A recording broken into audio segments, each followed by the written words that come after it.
what profit percent is made by selling an article at a certain price. By selling it at 2/3 of that price, there would be a loss of X percent, 20%. So let us assume any certain price. Let's say the certain price is X, and there is a loss when you get 20%, or this is going to be your price is what? 2/3 part of X. So first of all, what we need to find out is the cost price. Cost price is what? It was 80% off because you got a loss of 20%. So it should be what? It should be 80% of cost price, and that is equals to what? 2/3 part of X. So by this 4/5, so 2 2s are 4. So value of cost price is going to be 5 divided by 2 3s are 6. So this is what? 5/6 part of X. So this is going to be your cost price. Now at what price you want to sell it? You want to sell it at a price X. So what is the difference between them? So percentage profit is what? Selling price minus cost price divided by cost price. So selling price is what? X. Cost price is 5/6 part of X. This is 5/6 part of X into 100. So 1/6 part of X divided by 5/6 part of X into 100. X काट दीजिए, 6 काट दीजिए. So that is going to be your 20%. So that is your profit percent. You can also do it with shortcut also, because यहाँ पे percentage given है और percentage ही वापस पूछा है. So you can assume any number actually, but make sure कि आप जो assume करें it should be a factor of 3, क्योंकि उसने कहा है कि 2/3, तो वो थर्ड का फैक्टर होगा तो आपके लिए बहुत इजी रहेगा. लेट्स से जो assume कर रहे हैं नंबर बहुत 60 assume कर लेते हैं, और आपको 2/3 part of X या 60 हुआ है. So 2/3 part of 60 is going to be what? It is going to be 40. ये 40 जब मिलता है जब आपको 20% का यहाँ पे लॉस होता है, तो आप कॉस्ट प्राइस भी निकाल सकते हो. Cost price is what? 80% of cost price is equals to 40. So cost price is going to be what? 50 rupees. 50 rupees आपका कॉस्ट प्राइस है, आपका सेलिंग प्राइस 60 rupees है. तो कितने रुपए का प्रॉफिट हुआ है? 10 rupees का प्रॉफिट हुआ है 50 rupees पे. So this is what? 20% का आपको प्रॉफिट आएगा. आंसर सेम ही आएगा, आंसर में कोई चेंज नहीं आएगा, but I think this is going to be some easy part. यहाँ पे थोड़ा सा अगर कैलकुलेशन मिस्टेक करते हो so you might get question wrong. Okay, let's come to the next problem. By selling 9 items, a loss of selling price of 3 items is incurred. What is the percentage loss incurred in the transaction? Okay, so let's say selling price of one item, let us assume that is 1 rupees. So selling price of 9 items is going to be 9 rupees. Okay, in this 9 rupees you got a loss of how many items? So selling price of 3 item का ही आपको loss हुआ है यहाँ पे, तो इसका मतलब आपको 3 rupees का लॉस हुआ है. 3 rupees का अगर आपको लॉस हुआ है and 9 rupees is there, so what should be your cost price? तो आपका कॉस्ट प्राइस हो जाएगा 12 rupees, जब भी आपको 3 rupees का लॉस हुआ और आपका सेलिंग प्राइस 9 rupees बन गया. तो परसेंटेज आपको क्या निकालना है? लॉस. तो फिर तो बहुत आसान है. 3 rupees का लॉस हुआ है कितने रुपए पे? 12 rupees पे multiplied by 100. So this is what? 25% आपको लॉस हुआ है. तो आपका फर्स्ट ऑप्शन आंसर आ जाएगा. मैं ऑप्शन ज्यादातर वाले क्वेश्चंस नहीं करता हूँ क्योंकि ऑप्शन से करने लग जाते हैं लोग, तो मैं चाहता हूँ कि इस पर्टिकुलर ट्रायल में हम खुद सॉल्व करें, सो ये ज्यादा बेहतर रहेगा. नेक्स्ट क्वेश्चन पे आते हैं. A man buys oranges at the rate of 2 for ₹6 and sells the whole lot at the rate for ₹3 for 7. तो थोड़ा अजीब सा क्वेश्चन है. In the process he gain ₹20. आपको 20 rupees भी इसमें गेन करवाने, पर अजीब सा है कि an man buy oranges at the rate and the whole lot. अब आपको लॉट नहीं पता है कि आप लॉट कितना परचेज किया आपने, तो ये थोड़ा सा यहाँ पे ये वाला ट्रिकी क्वेश्चन है कि यहाँ पे लॉट कितना खरीदना चाहिए. आप जितना लॉट खरीदेंगे आपको उतना ही लॉट बेचना भी है. So make sure that your cost item of cost price और सॉरी कॉस्ट और what item you purchase actually they should be also in the selling part also. So let's start. 2 rupees for 6 oranges और Apple लिख लेते हैं. Oranges वापस zero की जैसे दिखता है. आप भी याद रखिएगा एग्जाम्स में जब भी ऑरेंजेस आते हैं तो मेक श्योर आप उसमें एप्पल मैंगो कुछ भी लिख दीजिए. 3 rupees के आपको 7 एप्पल मिल रहे हैं यहाँ पे. नाउ यहाँ पे लॉट अलग है क्योंकि 2 रुपीज़ के 6 एप्पल है, 3 रुपीज़ के 7 एप्पल है। ये क्वेश्चन मैंने इसीलिए लिया है क्योंकि इस क्वेश्चन के अंदर एलसीएम का भी कॉन्सेप्ट अप्लाई होता है। तो यहाँ पे एप्पल इक्वल करना चाहते हैं अगर हम, तो हम क्या करते हैं, तो लॉट अगर इक्वल्स बनाना है तो इसको 7 से मल्टीप्लाई कर दें, इसको 6 से मल्टीप्लाई कर दें। तो अब अगर आपने इसको 7 से मल्टीप्लाई किया है तो ऑब्वियसली आपको इसको 7 से मल्टीप्लाई करना पड़ेगा और इसको 6 से मल्टीप्लाई करना पड़ेगा। तो अब चेंज होके क्या हो जाएगा, अब हो जाएगा कि 14 रुपीज़ के कितने एप्पल्स मिलते हैं आपको, 42 एप्पल्स मिलते हैं। और 18 रुपीज़ के यहाँ पे आपको कितने एप्पल्स मिलते हैं, 42 एप्पल्स मिलते हैं। मैं वापस समझा देता हूँ, 2 रुपीज़ के 6 एप्पल थे एंड 3 रुपीज़ के 7 एप्पल थे। अब मुझे क्या करना था, मुझे लॉट पता नहीं था। अब यहाँ पे अगर आप 2 रुपीज़ के 6 एप्पल खरीद रहे हो तो 1 रुपीज़ की 3 एप्पल है, लेकिन यहाँ 1 रुपीज़ के 7/3 एप्पल्स है। तो आप सेलिंग प्राइस और कॉस्ट प्राइस जब तक बराबर नहीं कर सकते हो या जब तक कैलकुलेट नहीं कर पाओगे, जब तक आपको लॉट नहीं पता हो। तो लॉट इक्वल करने के लिए क्या करते हैं, लॉट इक्वल करने के लिए हम एक दूसरे को क्रॉस मल्टीप्लाई कर देते हैं। क्रॉस मल्टीप्लाई किया तो यहाँ से हमने लॉट पता कर लिया कि 14 रुपीज़ के कितने लॉट है, 42 एप्पल्स हैं, और 18 रुपीज़ के कितने एप्पल्स हैं, 42 एप्पल्स। अब यहाँ से हम इक्वेट करा सकते हैं हर एक लॉट से कितना फायदा हुआ है मुझे। तो एक लॉट अज्यूम कर लेता हूँ, लेट्स से एक लॉट अज्यूम कर लिया मैंने, ये 42 एप्पल्स का एक लॉट है। तो एक लॉट से मुझे कितने रुपीज़ का फायदा हुआ है, एक लॉट से मुझे 4 रुपीज़ का फायदा हुआ है। तो अगर एक लॉट से मुझे 4 रुपीज़ का फायदा हुआ है और मुझे फायदा कितना चाहिए, 20 रुपीज़ का चाहिए, तो मुझे ऐसे कितने लॉट खरीदने पड़ेंगे या बेचने पड़ेंगे, दोनों ही सेम है। तो ऐसे मुझे 5 लॉट्स खरीदने और बेचने पड़ेंगे जिससे मुझे 20 रुपीज़ का फायदा हो जाए। अगर मुझे 20 रुपीज़ का फायदा हो जाएगा तो 42 को किससे मल्टीप्लाई करना पड़ेगा, 5 से, क्योंकि ऐसे 5 लॉट्स खरीद रहे हो आप। तो आपने ऐसे कितने ऑरेंजेस या mangoes, what ever you want, apples, कितने एप्पल्स, मैंगोज या oranges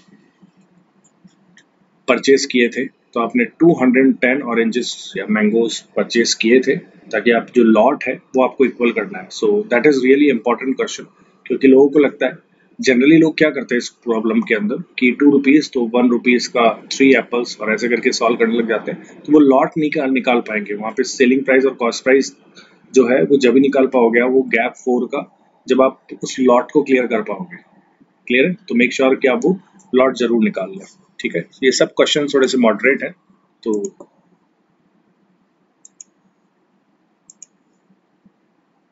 the spring balance of A trader shows 1 kilogram for each 900 ग्राम। तो यहाँ पे थोड़ा सा फॉल्टी क्वेश्चंस या जो फॉल्टी बैलेंसेस होते हैं उनके क्वेश्चंस कर रहे हैं। तो फाइंड द प्रॉफिट और loss percent if the trader marks up the price by 10%। चलो सब बाद में देखते हैं। ऐसे क्वेश्चंस के अंदर आप याद रखिएगा, सबसे पहले आप 1 ग्राम का वैल्यू निकाल लें in terms of cost price and terms of selling price also. तो सबसे पहले क्या करें, उसने कहा कि 1 किलोग्राम, तो मैं से बोल दूं कि 1000 ग्राम, लेट्स से 1000 ग्राम जो है वो 1 रुपीज़ पर ग्राम अगर परचेज करता है तो 1000 रुपीज़ का ही आपको 1000 ग्राम मिल जाएगा। लेकिन इस 1000 रुपीज़ के 1000 ग्राम की जगह वो आपको 900 ग्राम देता है। तो अगर आपको 900 ग्राम दे रहा है, इसका मतलब वो आपको 900 रुपीज़ का ही दे रहा है। ठीक है, लेकिन उसने ये कहा है कि इस 1000 ग्राम का जो प्राइस है वो 1000 रुपीज़ नहीं है, उसने इसका भी 10 रुपीज़ इंक्रीज कर दिया है या 10% इंक्रीज कर दिया है। तो 1000 का 10% कितना हो जाएगा, 100 रुपीज़। ये 100 रुपीज़ अगर उसने इंक्रीज कर दिए हैं तो अब आपका आइटम कितने का हो गया, 1100 रुपीज़ का। तो स्टोरी क्या है, पूरी स्टोरी ये है कि आपको 1000 ग्राम वो बोल रहा है और आपको कह रहा है कि वो 1100 रुपीज़ का है। ठीक है, इस 1000, ऐसे क्वेश्चन आप ऐसे ही करना, फॉर्मूला थोड़ी देर तक ही चल पाता है, अगर आपको इसकी समझ नहीं है तो फिर बहुत मुश्किल हो जाता है। So make sure that you are doing with your constant mindset कि कैसे इसको सॉल्व करते हैं। सो 1000 ग्राम 1100 रुपीज़ का, इस 1000 ग्राम में एक्चुअली है 900 ग्राम, और 900 ग्राम का कॉस्ट प्राइस कितना है, and that is 900 rupees.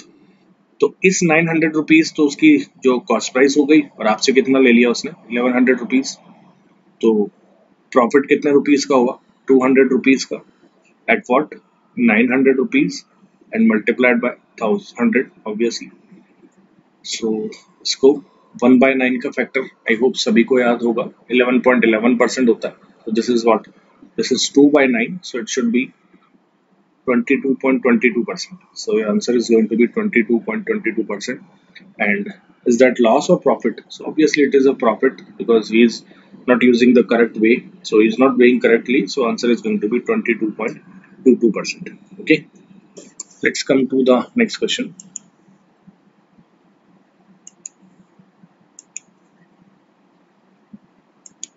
The entrance fees to the parking lot is 1.50. When fee was lowered, the number of users of parking increased by 50% and the collection increased by 25%. By what amount in rupees was the entrance fees reduced? ये question इसीलिए है क्योंकि इसमें percentage given है और वापस percentage के terms में अगर वैल्यू पूछा है तो let us assume the entrance fees to the parking lot is 1.50. तो entrance fees 1.50 है. Let's say how many people are entering there. So let's say कि जितने भी number of persons है जो उसके अंदर आते हैं. So let us assume P peoples are there and so total value earned or money earned is going to be what? It is going to be 1.5p and this is what your collection. Okay. Now what happened? The number of when fee was lowered, the number of user of parking increased by 50%. So this parking जो जितने भी लोग थे peoples they are increased by 50%. So can I say that is 1.50 of p? P का 50% बढ़ गया है तो इसका मतलब P का कितना परसेंट हो गया है? It is 150% of P. So this is what 1.5p. Okay, and the collection increased by 25%. Okay, so we don't know that today what is the fees incurred there, but what was the collection yesterday or day last time? It is 1.5t and that is increased by 25%. So can I say that is 125% of this one? So what should be the fees now actually? So 1.5 fee से 1.5p काट दीजिए. 125 upon 100 is what? 1.25. So your fees is going to be 1.25. Now what is the question? By what amount was the entrance fees reduced? So by what amount it is reduced? 1.25p. In our earlier part it was 1.5. So by what amount it is reduced? By 25 paisa it is reduced. So your answer should be first option, that is 0.25 paisa is reduced. Okay, so let's come to the next problem. A man sells a bicycle at a gain of 10%. Okay, had he bought the bicycle at 10% less and sold it at rupees 132 less, he would have still gained 10%. What is the cost price of the bicycle? Okay, I think it's a bit there's a lot of languages given to us, so let's start. Let's start. Cost price is going to be C. So a man sells a bicycle at a gain of 10%. So 1.10 of C is your selling price. Had he bought the bicycle at 10% less, okay, had he bought the bicycle at 10% less, so let's say अगर वो इसी का ही 90 मैं कहूँ कि 0.9C पे अगर इसको परचेज करता, ओके, और वो कहता है कि sold it at rupees 132 less और इसको स्टार्टिंग से 132 रुपीज लेस पे अगर सेल करता तो he would have still gain 10%. चलिए तो एक काम करते हैं फिर 1.10 of C minus 132 minus अभी कॉस्ट प्राइस कितना है इसका, so you can say that is 0.9C divided by 0.9C into 100 is equals to what? It is going to be your, ऐसा करने पर आपको कितना परसेंट का प्रॉफिट हो रहा है अभी? तो 10% का प्रॉफिट हो रहा है. यहाँ से आप 0 हटा दीजिए तो आप यहाँ पे 1/10 बन जाएगा ना. इसको सॉल्व करना है तो I think 1.10C minus 132 minus 0.9C is going to be what? It is 0.2C minus 132 divided by 0.9C is equals to 1/10. Now further आप इसको ऐसे मूव करा सकते हो कि 0.2C divided by 0.9C minus 132C divided by 0.9C is equals to 1/10. And now what? Let's multiply this number, or you can also, this is what? This is 2/9. This is 1/10. So 2/9 minus 1/10 is equals to 132 upon 0.9c, 0.9c का decimal हटा के यहाँ 0 लगा दीजिए. 9 10s is 90, so 10 2s are 20, minus 10 9s are 90, so this is going to be 1320 over 9c. So further you can do this calculation as 11 by 90 is equals to 1320 upon 9c. This is what, 10, so 11 ones are 11, 120. So your cost price is going to be what? 1200. So in this particular question, why I picked this question, because many times you will get these type of problems. So what you need to do, you just start with some basics, that let's say this is cost price, this is selling price, then this, put this, then put this, and then make sure that this separation part is important actually. So make sure कि आप ये वाला part जरूर use कर रहे हो. इसके अंदर क्या होता है, इसके अंदर आप डिनोमिनेटर को, जो आपको नंबर चाहिए उसको आप अलग कर लीजिए, अदरवाइज आप जबरदस्ती कहाँ पे एलसीएम बना के, and then you are going to make question bit on harder part. Okay, so let's come to the next problem. This is a good question actually. A trader gives a discount of 10% on the list price of goods. Okay, so let us assume mark price of this numbers or goods is M. Okay, he gives a 10% discount, so selling price is going to be what? 0.9 of M. Further, to every fourth customer who enters his shop, he gives an article worth rupees 592. Okay, so if each article cost him rupees 500 and he makes a profit of 20% on his investment after selling 80 articles. Okay, so then the markup percentage of the list price from the cost is. Okay, so let's say this is cost price, and what we need to find out is that what is the percentage markup actually. That is on later part. 10% is given discount to each customer, and how many customers are there? 80 customers is there. So what is your total selling price? Is what? 72 times of M. Okay, and M is what? Mark price of that particular goods, you can say any article. Now what is the CP actually? CP part is what? He gives each fourth customer a article of 592 rupees. Okay, so how many people will be there in 80 visitors? So there should be 20 people in this 80 visitors who is getting free article, and each article is costing him as 592 rupees, and obviously these 80 articles are costing is what? 500 rupees. Okay, so that is his what? Cost price, and that is his selling price. Now still he makes a profit of 20%, so it's still making a profit of 20%.